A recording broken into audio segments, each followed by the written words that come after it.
Who Moses? That's what it is. Now, they was talking about, Moses is making the image of a person. So they, in that context, they just talk about the statute that Moses had put up for the law. That was more symbolic, but Moses never made an image of a person. They tore down the image, Moses' law. That was just some of the kings that tore down some of the things that represent God. What he was talking about was the serpent. Oh, the serpent. But I was trying to explain to him that was the serpent that was on the pole. Yeah, when they look up at it, that was symbolic of, actually, Jesus referred to that in the 3rd chapter of John. He said Moses lifted up the serpent. That was a specific act that he did to represent Jesus being lifted up. And when they looked to it, that was the result of their sin. So when they look at the serpent, they was healed, both physically and spiritually. Right. Jesus made reference back to that. You come out in the 21st chapter of Numbers. Jesus makes reference to that and saying that was a foreshadow of him being lifted up on the cross. So that wasn't the image of a person that Moses. Okay? And it's ironic that we were talking about the Revelation. Notice, I don't know if you ever permit, you know, the medical emblem that you have, you notice on there they have a pole with a serpent on it. Doctors wear that on the nurses. That's where that comes from. Okay? I told you the Bible got a lot of stuff in it before that you know. We didn't have to wait to Columbus sail around. The Bible tells us in Job, that the earth was already around. All they had to do is read Job. And Job, by the way, is the only text that we have in the Bible. We didn't have to wait till, I know, I ain't going to let Deacon Collins get me into this tonight. He's going to Google me if I know. We didn't have to wait till the first man do the blood transfusion in the planet.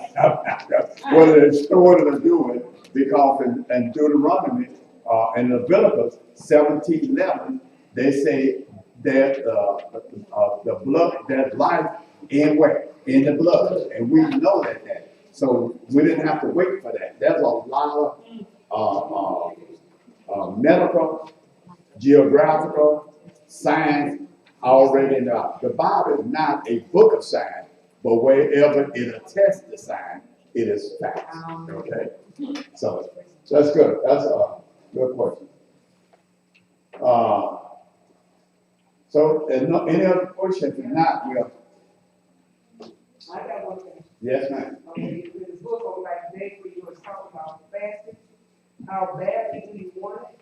Okay, now I always consider myself that I didn't fast because fasting is more than just giving up food.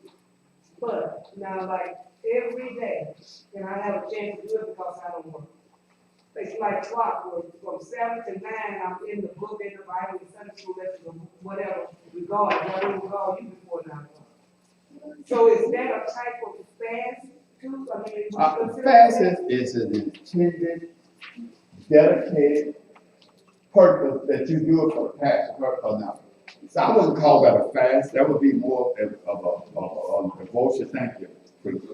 I wouldn't call that a fast. Fasting is just more perfect than that and more specific than that. And what we usually do with fasting, Jesus said, you remember they asked Jesus why we couldn't cast out demons, and say something called for fasting and praying. Fasting for a specific need, and what you're doing is doing without something that you like.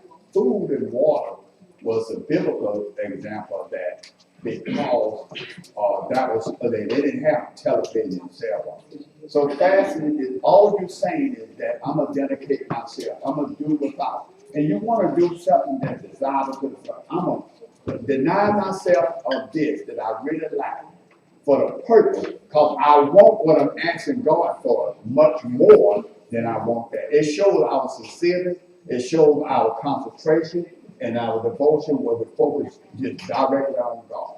So that's more of a fast.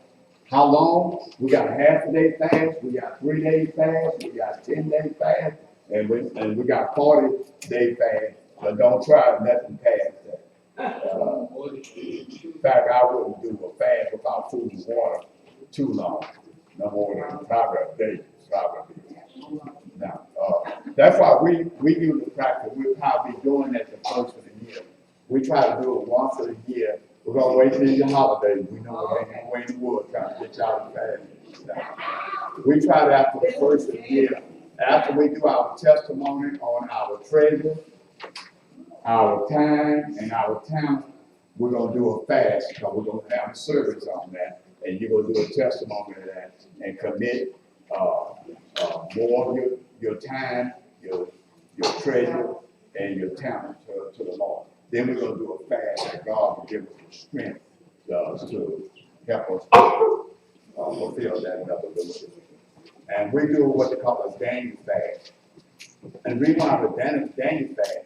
Daniel didn't do about food and no water. You know, the 10 days that he did, he asked for permission, and he said that he would just, and it's a fast where you just eat. He did without sweets and meat.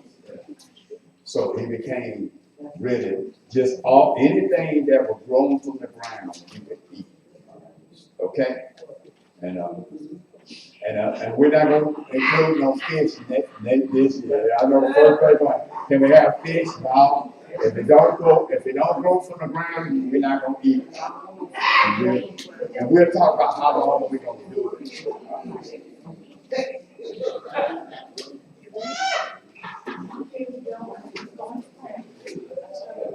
You wouldn't eat you, would you? You come from the ground. Made us from the ground. Let's go. Any other question? One more question, we'll go.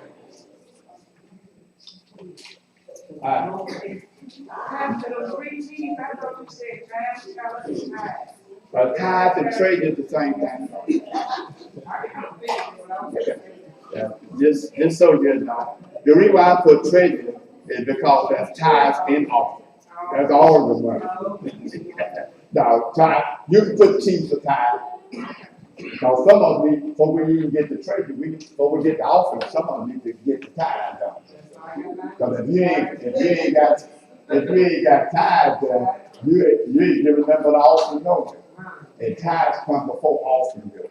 And you can't give, you don't count it as an offering if you give it 10%. Of the first fruit of all thy increase, before Uncle Sam get his. So it's out of your gross, not out of your net. Okay, let's go to this. And I think we're in the 9th chapter. We stop. 6th chapter, yeah, 9th verse, 6th chapter.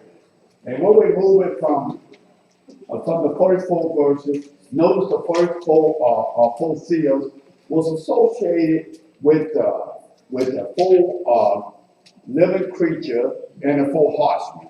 So when it moved from that, we moved from the white horse, which represents the Antichrist, and then we moved to the red horse, which represents war, and we say that represents the first and the second half of the tribulation. We did some parallels in Matthew the 24th chapter, and you can see a direct parallel between what Jesus gave and what we call the Olivet Discourse and the chapter 6. Chapter 6 of Revelation is a compendium. What I mean a compendium. It is an overview.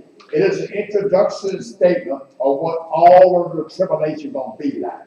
So what we do, we open the first 5, 6 seals, and actually, after we get in the 6th seal, we get in the 7th seal, that's the rest of the tribulation.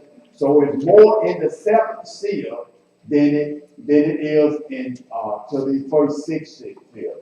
So the Bible talks about these 6 seals which Jesus gave in the Olivet Discourse in the 24th chapter of Matthew. And I got somebody to read it, and we saw some direct parallels between that in what we read when we get to the night. Let's get to This particular one, and I think in the 24th chapter, the 7th and 9th verse, talk about earthquake and dire places, so we'll get back to that. So let's get to this, and 9th verse, let's go with that. And we going to Revelation? Yes. And when he had opened the fifth seal, I saw under the altar the souls of them that were slain for the word Okay, of God. who are these souls? We'll get to it later. Those that were sown along. Who are these souls that you think? Who are these saints?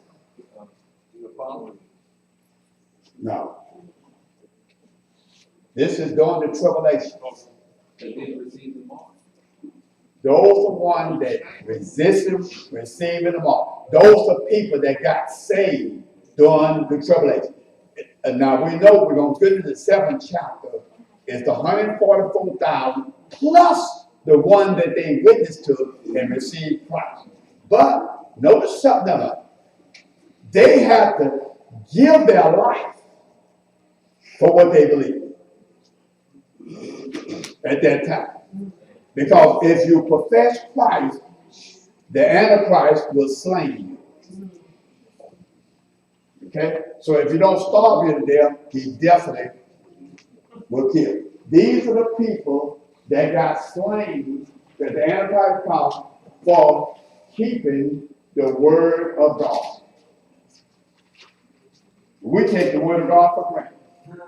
There are people that would die for. There are people in hideouts tonight in these different countries. If they got caught with the Bible in their hand, they would get arrested or even executed. As we stand today, and we got all the word, all videos, we got workbooks, we got Bibles, we got Bible study, and we just take for granted.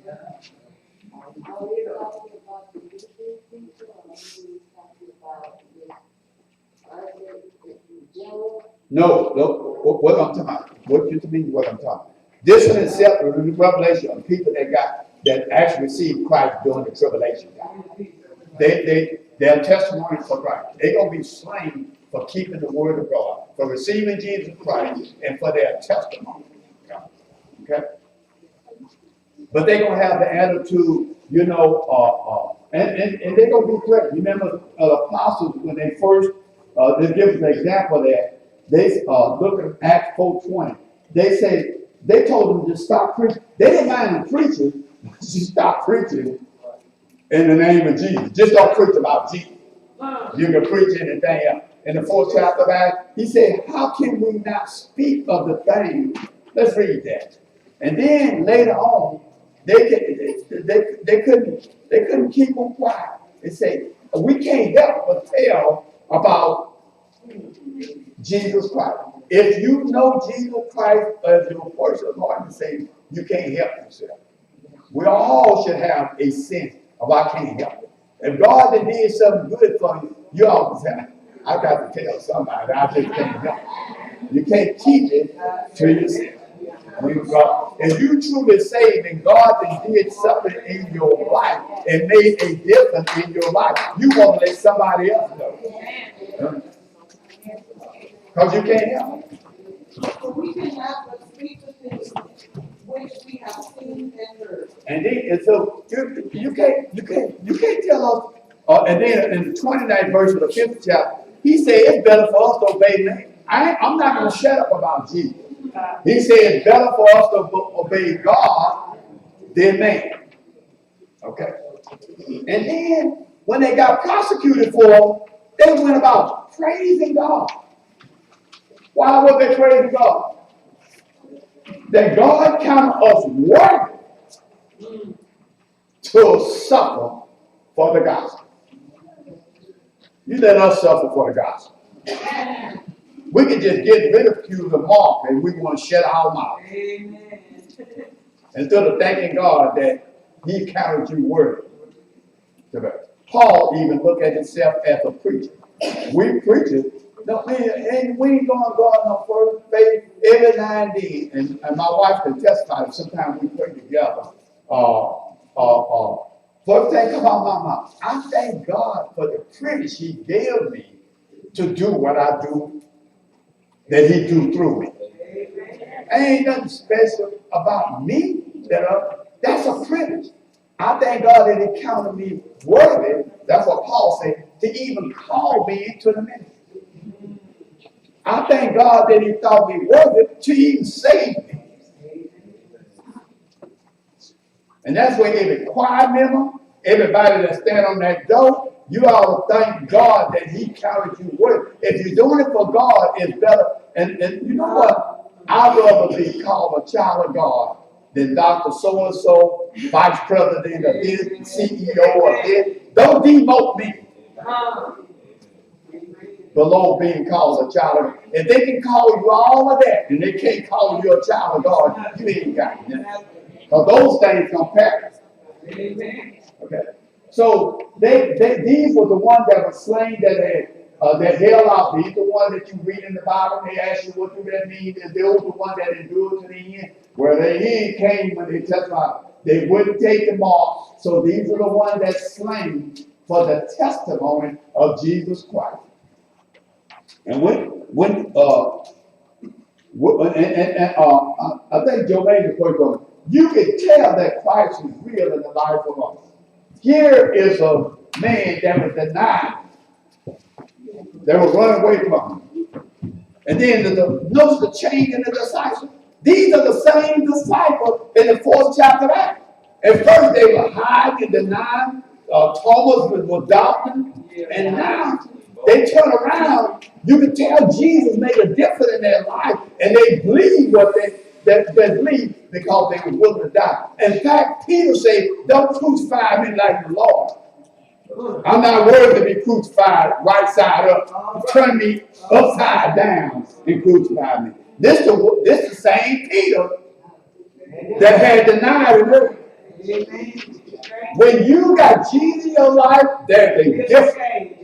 If you still stay the same, you don't know the Jesus that I know. You can't be the same. And you can't help but tell somebody who made the difference in your life. So these are the ones that were slain for the word of God and for their testimony. Read it again so I'll make sure I didn't miss nothing.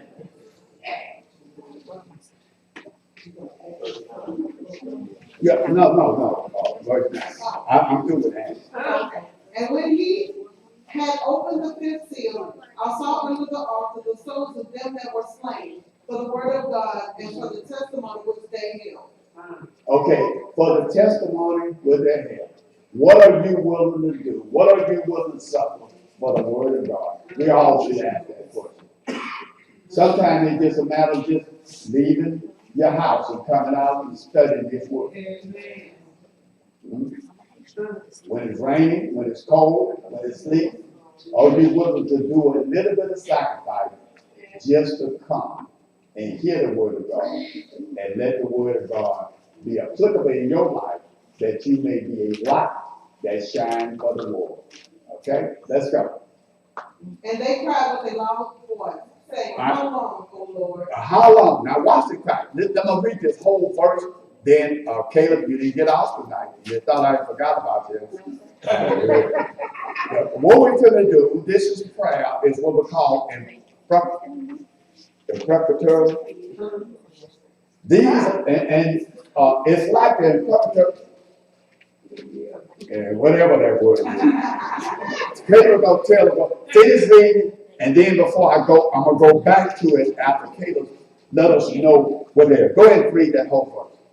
And they cried with a loud voice, saying, how long, O Lord, holy and true, dost thou not judge and avenge our blood on them that dwell on the earth? Okay, this was what we call, and it's a quote from a devotional song, which is in 94th chapter, but it's come from one of the imprecatory songs.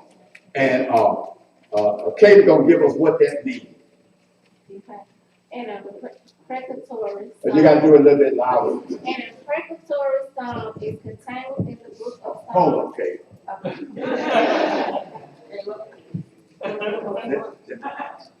Do you talk to Reverend Bob at that moment?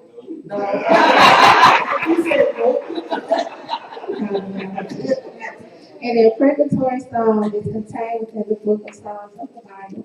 Are those that invoke judgment, calamity or curses upon one's enemies or those perceived as the enemies of God. And I have a verse.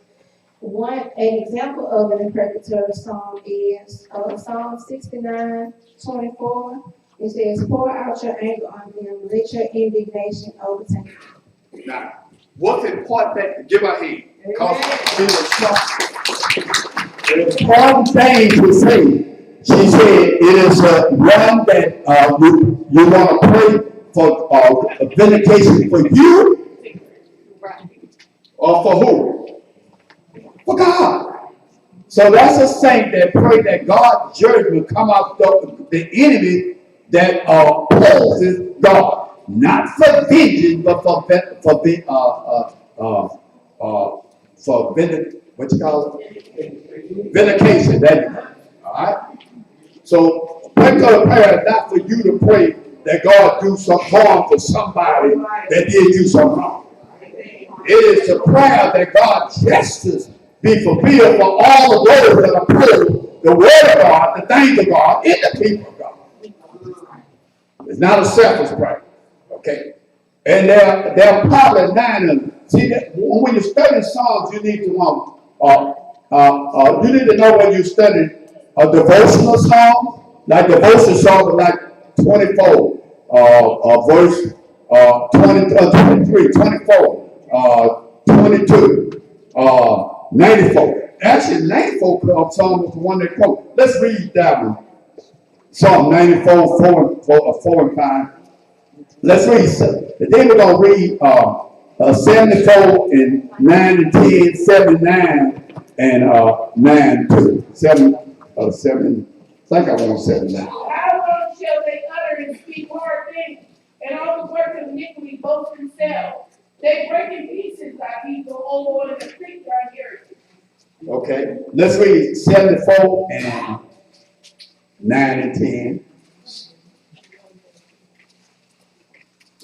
And we see that our signs, there is no more any prophet, neither is there among us any that knoweth how long.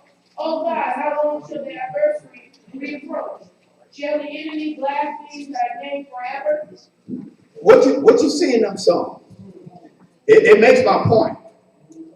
Can you see the prayer? Who is the prayer for, and who is against, and who is benefit for? Somebody tell me that right quick so I can make my point. Make sure I got my point. Is the psalmist praying for vengeance for himself? There you go. I want you to get that. So I don't want nobody to leave here and think that you are get so self-righteous that you can pray that God do some harm, strike them. That you remember you can do like the disciples do. Say, Lord, if you want me, that's why they call them the sons of thunder. You remember James and John, they wanted we could rain down thunder and lightning upon somebody. We always want to pray that somebody else gets struck with lightning. And then when we swear before God, I talk them up and down, I hope we get struck down with lightning. If we get a little hot about it, we just stay there.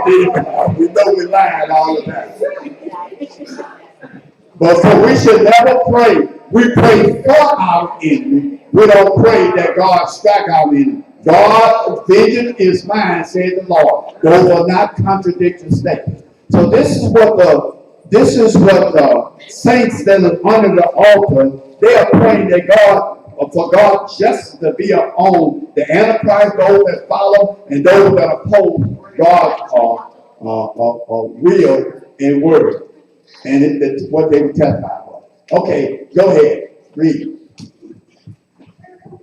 And white robes were given unto everyone. White robe, purity, that represents the purity of the, because they receive Jesus Christ, and white robe also represents the righteousness of Christ. And that's how we are, he imputed righteous in our lives. And that's how we get, not because our righteous, because Isaiah had told us what, 64 and 6, our righteousness is what? As filthy rags. So we can't get to we have to have Christ's righteousness and put it in our lives. And this is exactly what Romans, the 3rd chapter, verses 3, all the way up to the 4th chapter of Romans. talk about the righteousness that Christ does. But notice the robe is given to them. They didn't have to earn it. It's a righteousness that he giveth to God. But God gives us the assurance that justice will come.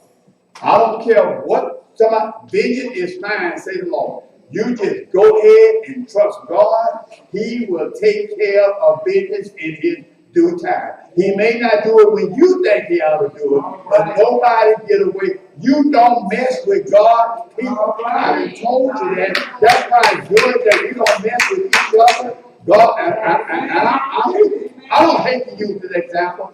I love using it because the Bible tells us, and we're going to be talking about resting on.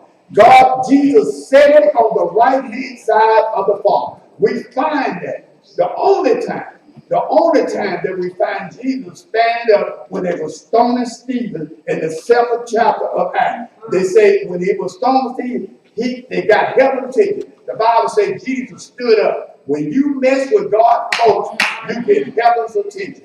So don't worry about what somebody do to you. You leave it to God. God can do, don't take it upon yourself. God can do more damage to you than you can ever think about doing to him yourself. Just turn them over to the Lord. And you just pray for them. God will take care of you.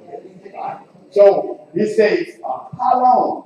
They just want to know how long that vindication, how long before you vindicate yourself. Or how long? Go ahead. And it was said unto them that they should rest. He will say, just rest. Now, wait a minute. He said, not wait, but rest. Why they are at rest? How we get rest? That's one way. One way is equivalent to what you're saying is when we get peace with a situation, even when there's torment, you can rest. In other words, there are some trials and storms that I have, like in the middle of the storm, I can still rest because I know that God gonna take care of it. I got faith in God, so I can rest. I can go ahead and get my sleep because ain't no sense in both of us staying woke. The Bible says God don't need to sleep. I do. He sleep longer than slumber. So I can rest from this stuff that coming at me because I didn't turn it over, I didn't cast it over to God. So I can just take a break. And sometimes you go through, and it's hard to find that rest. Look, this rest, Hebrew talks about this rest. This is more than a rest than physical rest. But this is rest that you can get spiritually, emotional rest. Sometimes you can stop. This rest is beyond. Have you ever had things going through? I know some of you don't think of. Have you had things that you have sat down physically and got rest, but on the inside, the emotional and the thoughts and your thought is still in trauma. You just not at peace. You can't get no rest. This is what. Watch it. Let's read David, speaking of Psalm. Let's read David in the 55th chapter, and let's read. I want to take in all before say first, but I want to talk about first. David talks about that I got my enemy opposing. I got this iniquity, and my enemies coming after me. My own son is after me, and but he said that's one thing. I learned to go in the wilderness and in the rocks and the mountains to hide from my son. But look at that 4th verse. Watch this. Come on, somebody. Come on, get that in you. Break my strong. 55th chapter, 4th verse. I didn't got the first verse. Huh? Wait a minute. I got away from my son. I got away from Saul. I got away from the soul. I know how to hide from him to defend myself. But even in the cave, when I'm in there's something on the inside. My heart is still turmoil. Thoughts are rage. Emotion is still a pain on the inside. Depression, distraught, and anxiety on the inside that I just can't get a break from. I need a break. I need some rest. He did watch it. This stuff on the inside. See, there's some pain that you go on the inside that you can't just lay down and put your head on the door. David said, it's so much got a grip on me. He said, if I had the wings of a dog, I use the wings just to get away. Have you ever felt like a summer and you didn't want to get away? Why he said, you read in your Bible, but I'm going to hurry up and get through. He said, why I want to get away? He said that I can find rest for my soul. But sometimes you have to turn it over to God because that's on the inside. Because I'm going to tell you, you get the wings of a dove. You can fly to the high mountain, but still you're going to be with you. See, what's going on the inside, you're going to carry that with you. That's why you have to depend on that spiritual rest. That you depend on. Jesus worked from the inside. It's God that works in you. He works from the inside out. See, you can stop activities on the outside, but it takes God, the peace of God on the inside. And sometimes we need a rest from that out. Some people say, don't worry. Sometimes you just can't stop worrying except you get the peace of God that passes all understanding. There we go. Okay? And we all have been there. Don't lie. If you haven't been there, just keep getting up in the morning. You're going to get it. But I recommend that Jesus, that's why Jesus said, watch this.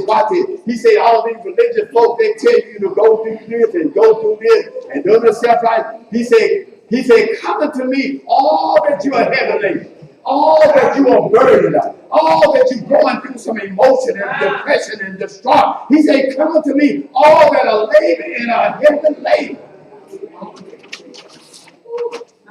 I will give you what? Rest. For what? Not for your physical body, for your soul, for your eternal pain that's going on in the inside. And then I'm a psychotherapist, and what you do when they come to you, you're trying to find out where the pain is. See, you can't treat them until you find out. But when you go to a doctor, first thing he asks you, where it hurts. Jesus nowhere. You have a high priest that's cracks with the foot. He nowhere.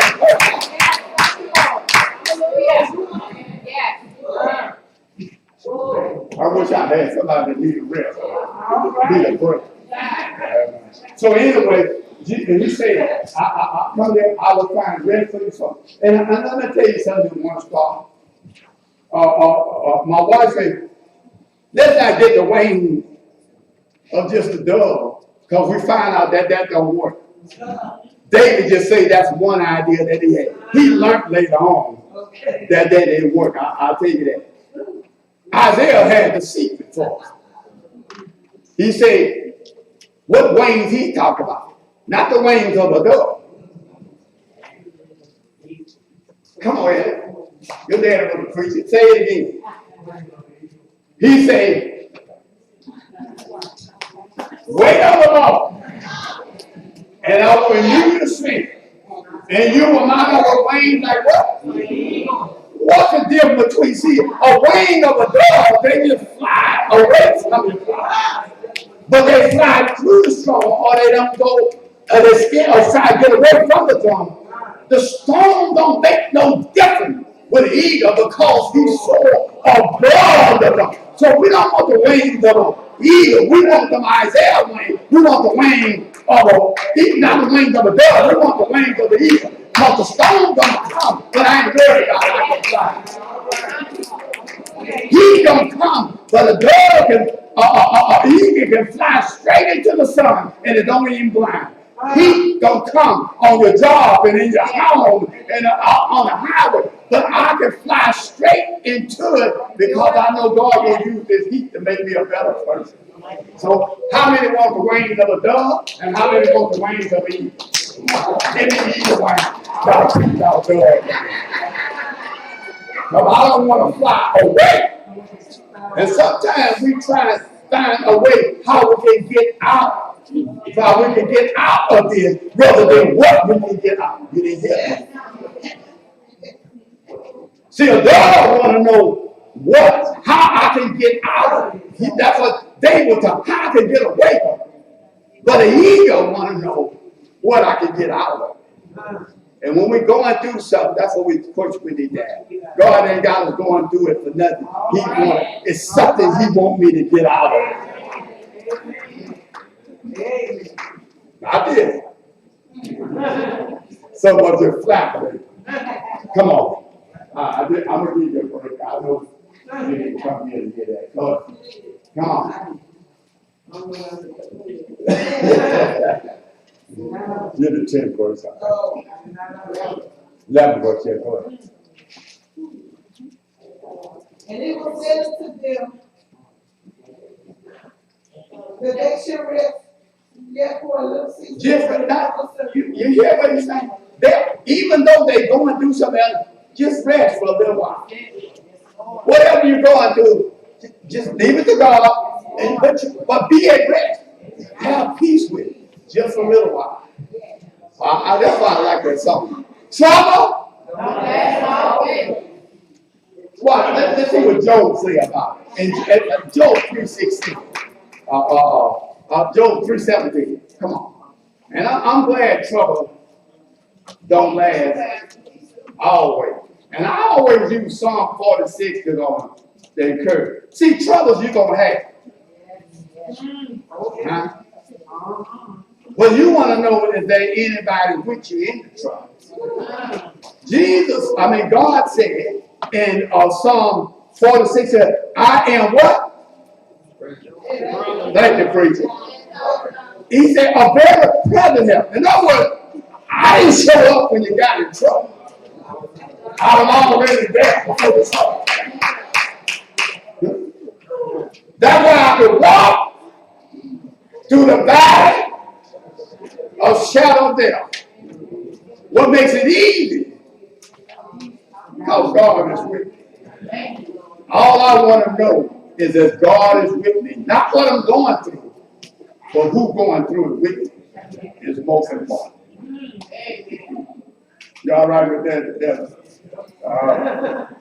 Ellen Bruin gave us those eagle wings. Come on, let's go. Let's read Job 3:17. The wicked shall cease from troubling, and the weary shall be at rest. So we hear old folks say that out. You didn't look at what scripture is.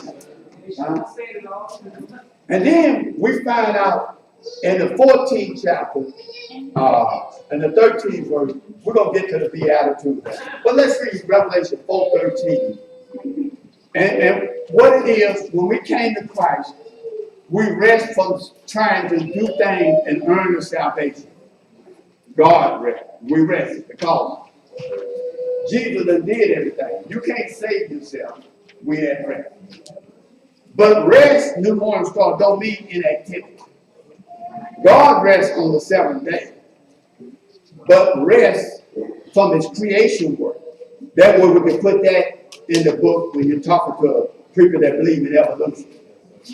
Evolution don't never rest. It's evolving over years. But God, the Bible says the creation, God rested after 6 days of creation. So we can, God don't need no physical rest, but it's a spiritual rest. And that's what the 4th chapter of it. There's rest from our salvation. There's rest from our work that we get on 14, 13, I think it is, of Revelation. And I'm sorry we get on this rest. I did it. I need it. And I heard a voice from heaven saying unto me, right, blessed are the dead which died in the Lord from henceforth. Yea, says the Spirit, and they may rest from their labors, and their works do follow them. Amen. Rest from their labor. In other words, that's so that shows you once you receive Christ, it's not over until you do that. Okay. And we can rest on it. And this is why it's meaningful to me, more so my daddy, Jesse, that's just in my family. But it got earlier than that. We was overseas, and his best friend of mine, his wife left.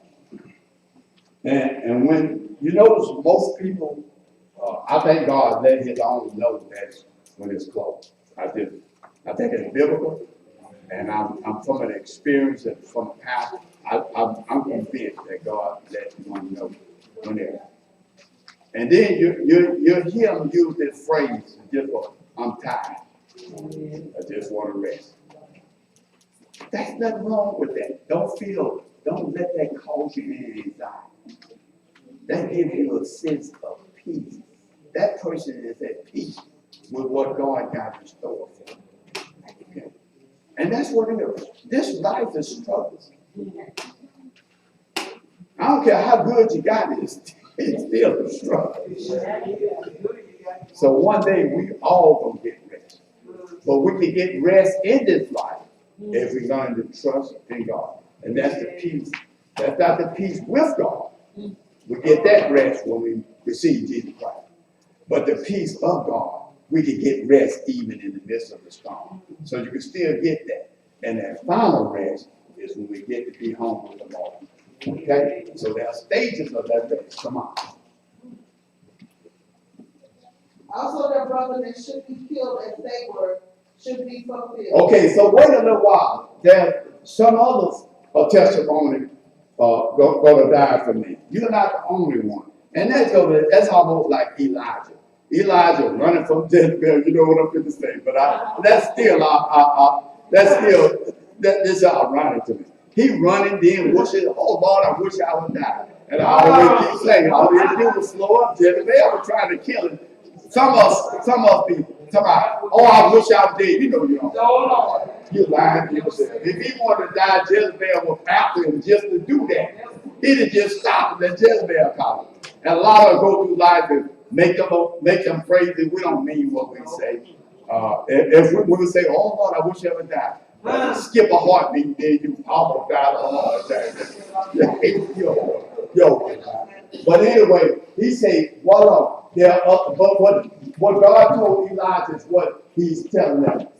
Sometimes we think we're the only one. Sometimes we think we're the only one that going through God. Nobody understands. You're not the only one. The Bible says there's nothing common that you ain't going through nothing that somebody else ever went through or even worse have gone through. And he said, I won't put, before he said, I won't put them on your back, he said, you just going through other folks that went through something way worse than what you have been through.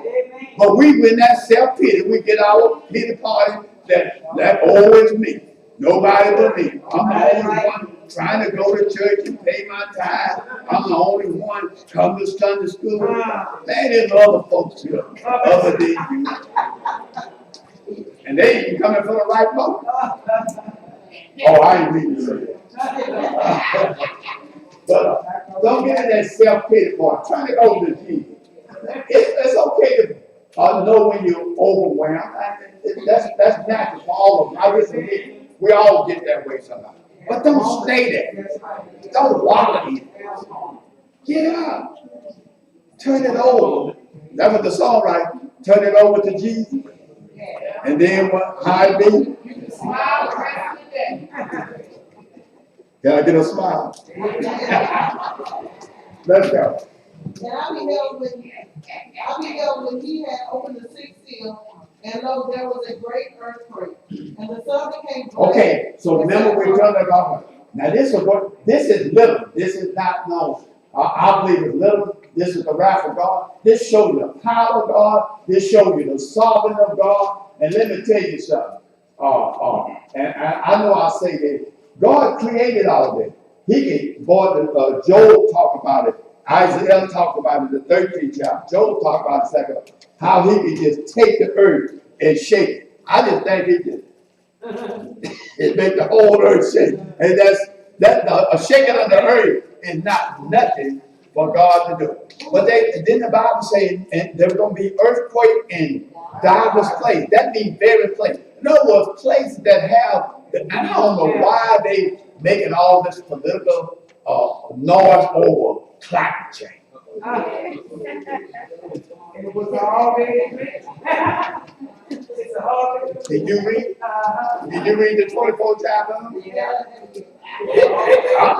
You can believe in it or not. You can be a Republican or a Democrat. It don't make no difference. The climate is going to change, and God is in control. All right. That's why I don't want to worry about the heat that I go through in life. We worry about going through the heat of life and the storms of life. But remember this. This is what the Hebrew boys got over it. They was in the fire fighting, but they know that God had a hand on them. I ain't worried about nothing in the life, because I know God got his hand on the thunder. He's not going to let the temperature come up no higher than this that he created. He know how much I can stand. When it get a little too much for me, cut it down. When I start getting beside myself and think I can do it all by myself, remind me that he's in control. So these earthquakes, this climate change, they're going to happen. But they're going to be earthquakes happen in the places that it used, and you see that on the news today. This is not, California not the only one going to have earthquakes. You stay here long enough, Louisiana going to start having some. You expect earthquakes in California. But now earthquakes are happening in places in states that is unusual. That's a sign of the time. So, but with these earthquakes, they didn't say this is not a regular earthquake. This is a great earthquake. In the tribulation, this is going to be the earthquake of earthquake. It's going to be worse than a tsunami. You know what that is? Everything will be shaken. But God will shake it up. And the sun, what the sun will do? Woo, what kind of? Well, can you imagine being a meteorologist, a weatherman, and suppose that the weather, that the sun is dripping in blood and earth? Could you imagine doing a weather report on that? Huh? That's enough to make you want to. That's scary, ain't it?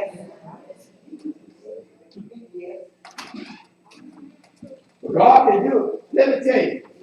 Jesus is in control. I tell you that. Remember, say, there's nothing created. Then we look at Galatians 1:18 and 19, or you can start with verse 17 that you saw. He said, not only created everything, but everything he consists. And I keep telling y'all, that's how the bomb, a bomb is made. Watch it. Neutron, electron, proton. They make it out. The way a bomb is made is those protons they release. The only reason why this world don't explode because Jesus is holding it together. That's what Colossians says. This whole world will explode because that's all this world is made of, the elements and atoms are those elements that I talk about, and as they release, this whole world will explode. But Jesus holds it together.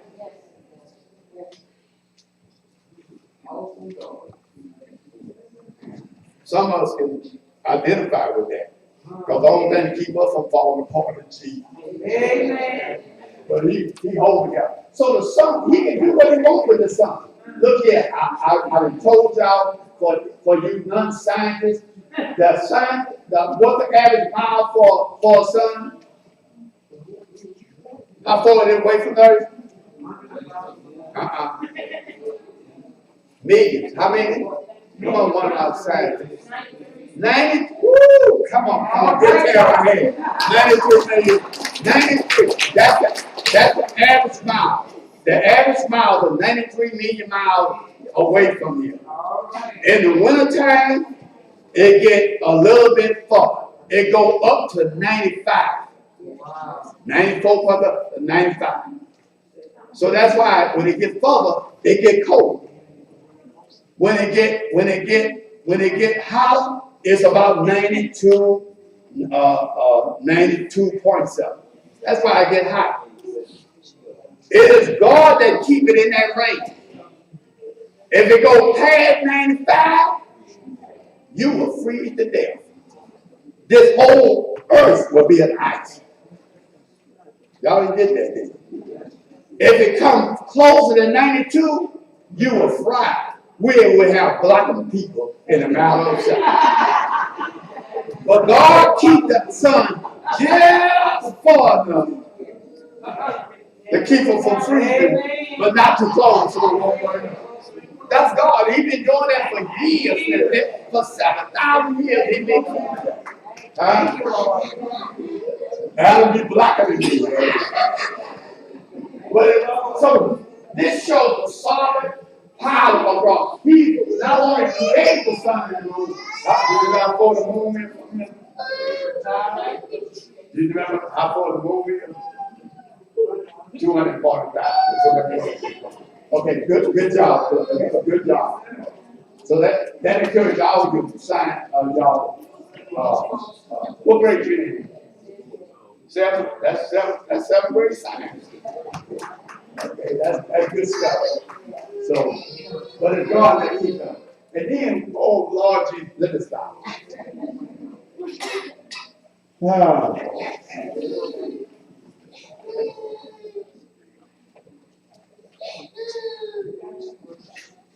You don't think we can finish tonight? Let's go. I'm gonna try to be faithful. Let's go. And as long as it goes on the earth, even if things. Don't meteorite just fall. That's scary, man. You have the sun looking like it is, the moon is glowing, and then you got meteorites just falling down on the earth, just like raindrops. That's scary. Those were the people I had to deal with in the tribulation. I'm gonna show you how scary it is. You can identify with it, but it's a phrase in there that shows you how hard this gonna be. Watch it. Go ahead, finish it. Even as the victory captured her, No, but some of you not storms like when the wind. Sometimes when they have a storm, pecans they would and they would fall untimely, and they won't be no good. Or they'll fall when they ripe. So in other words, stuff will be so God will shake it up and like a fig tree. That's how the meteorites will be falling. Just like as a high wind and pecans and or overripe apples or something, and they fall. You get up in the morning and the ground is full of it. That's how the meteorites will be falling. Go ahead. and the heavens parted as a scroll when they rolled together, and every mountain and its land were moved out of their place. Wait a minute. Mountains just get up and move. You got meteorites that look like mountains, balls of fire falling down, mountains moving all around us. Nowhere to hide. Where you gonna go? You go to the mountain, it may move on you. As you get there before the meteorites fall on you. Come on. And the kings of the earth, and the great men, and the rich men. Oh, nobody exists. I don't care how many billions you got. I don't care how many airplanes you own. I don't care what position that you got. Even Donald Trump, exactly. And probably especially Donald Trump. You know he ain't got any Jesus in him. And the way he can file things, it'd be hard for him to get to see that he needs. Let's go. So nobody will be the king, the pope, the rich. God is no respectable person. When you reject his son, everybody that rejects his son, don't care how rich you are, how position you are, you're going to hate. Everybody that rejects Jesus Christ, don't care how poor you are, you're going to hate. Okay? Come on. And the mighty men and every bondman and every free man hid themselves in the dens in the rocks of the mountain. They tried to hide from him. But wait a minute. So that's how hard it was. But that don't tell how hard it was. Watch these fellas here. This is the fact that it had on the unbeliever. Some of them tried to hide, and that's what people do. They try to, you can't hide from Jesus. Jonah tried that. Even Adam tried to hide from him. God knows where he at. Come on. And said to the mountains and rocks, fall on us. Wait. Read that slow. And said to the mountains. In other words, they have been so much harder. Yeah, there you go, Jeanette. They were whooshing that. they was running as the meteorite was falling down. They were trying to get up under it so they don't kill them. People gonna be in hell that way. Want to die. They can't die. That's all. In other words, you're looking at the moon, and you're looking at the sun, you're looking at the meteorite. It's just more than I can handle. Just go, like Jeanette said. I just hope it just don't get it over with and crush it. And then little do they know, even if it is in hell, they're gonna live or die. So they're gonna be worse than what they see here. When we read about hell is worse. This is just a tribulation on earth. This is gonna be a picnic compared, even as hard as this is, this is a picnic compared to what all hell is like. Come on, finish reading. Follow us the highest from the face of him that sitteth on the throne, and from the wrath of the Lamb. I can show you the heart is a man's heart. Instead of them repenting when they see that God is real and that what they all they do is confess the Lord Jesus with their mouth and believe in their heart. They still heart is so hard. They trying to hide from God rather than go to God. Well, you can see that right now. Yes. Hmm? Yeah, yes. We got, I hate to keep bringing this up, but I got to do it because I love them.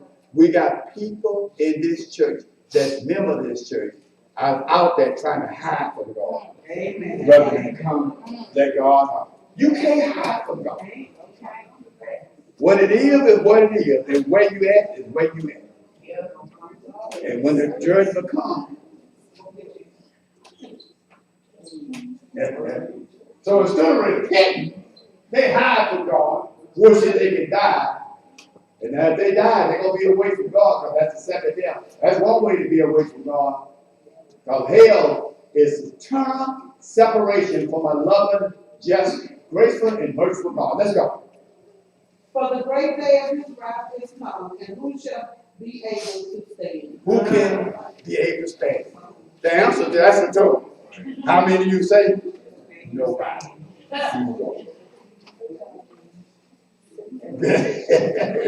She plowed through. Okay, thank y'all for being a little patient. But we do with that. We'll be in the 7th chapter later. If there anybody here that don't know the close to the Lord and Savior, we're going to give you opportunity to make sure that you don't be caught up in this tribulation. Now, where all this going, we can teach this and be thanking God for this. No, we won't have to go through this because we're going to be caught up in the rapture. To make sure that if you don't receive Jesus Christ and the rapture happens, and this is on the part, this is just the 5th and the 6th seal. We got many more chapters to talk about the horror of what's going to be going on. You can escape that right now to make sure that you don't have to be here left in the great tribulation. Is that one tonight? That one want to admit their sin, or you still trying to hide from the heart from God? To admit their sin. All have sinned and come and short of the glory of God. They want to turn to God that loves them. Love them so much that while they were yet in their sin, He died for them. And all you have to do is come confess the Lord Jesus with your mouth. Believe in your heart that God raised from the dead. Not you, maybe you will be saved. Won't you come? Receive Jesus Christ as your personal Lord. Is there 1, 2, 3, or 4?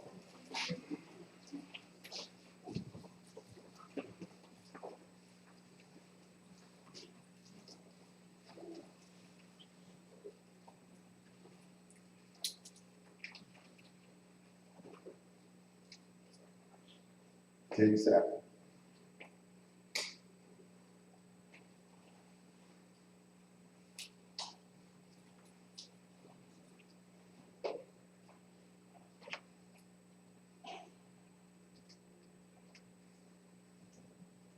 Amen.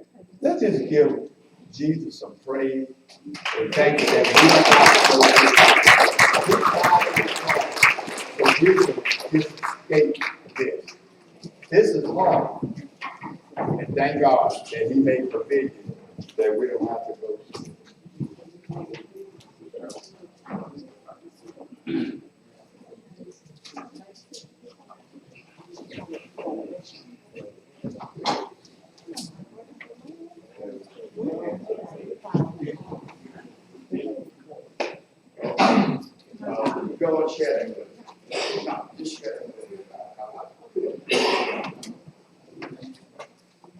is, they recently last year had a earthquake on maybe seven Trenton, Louisiana.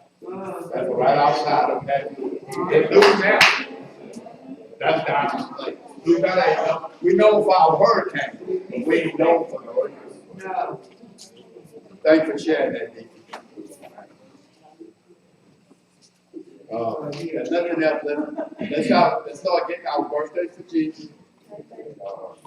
We already got a spit, but we know you got to come in. I just got to preach it out there. We're going to get some stuff for our youth. So, let's get that in. And you better go and get us the television sooner or later.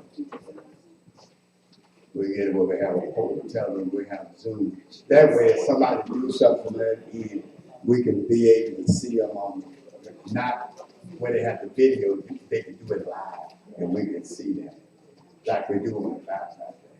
We can't do that right now. And then if they do it in the classroom with young people, they're gonna be mainly over there, so they have a way to do what we do over here. Okay, if nothing else, let's give it for this big offering. Any announcement out of? Yes, ma'am. Christmas play rehearsal tomorrow at 6. 6 o'clock, Christmas play. Please be here. The Christmas right around the corner. And let's get ready. This is for Jesus, not for, this is for Jesus. It ain't nothing like acting out the story of Jesus. Sometimes some of us are old now, and some of a lot of our teaching and understanding of what Christmas is all about was us being in play when we were children. That's me. Sometimes we got more out of them play than we got out of the pulpit. So let's be here. And we always support that. And we're gonna have it Sunday night. That's gonna be our Bible study. So Christmas night, you won't. If you don't come back Sunday night, that means you skip Bible study Wednesday. I'm gonna have church open for the ones that want to do it on Wednesday. So you can come Wednesday. So you can come Sunday night or come Wednesday. Let's be there. Anyway, we don't have no business to do it. Okay. She said, please don't call me out. I'm not going to do that. I'm not. Nothing else. Let's get this big up. Anything else? Lord, everyone, please stand for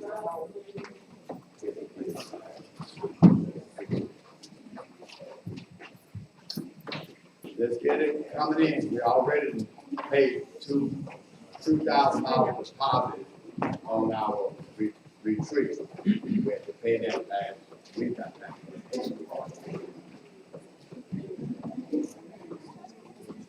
So keep the funds coming. We have to pay that because we get some money from you, so we trust you. Get some of it back.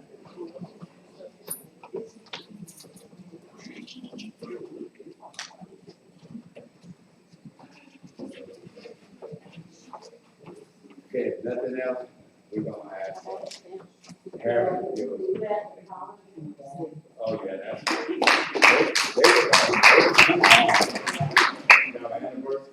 You live in Philly, that's a place all the way you want to go. That's a lot of his road, domain. Thank God for giving y'all safe and have a good time. You didn't have a good time.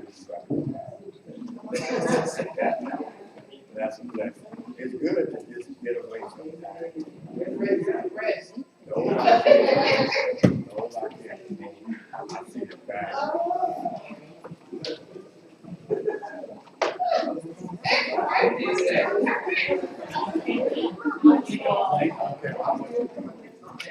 Women can complain about going somewhere on the way back.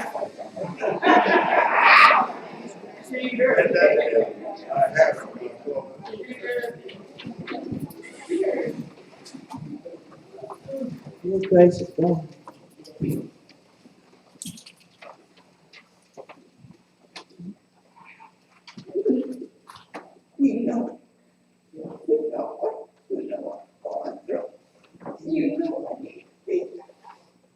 And I'm not saying just to know that you're my friend. You never forgot about me. Never forgot about my family. I just want to thank you this night for using our pastor to heal us up tonight, oh God. That I know it wasn't going to put no more. That I can bear. And I know I got it up.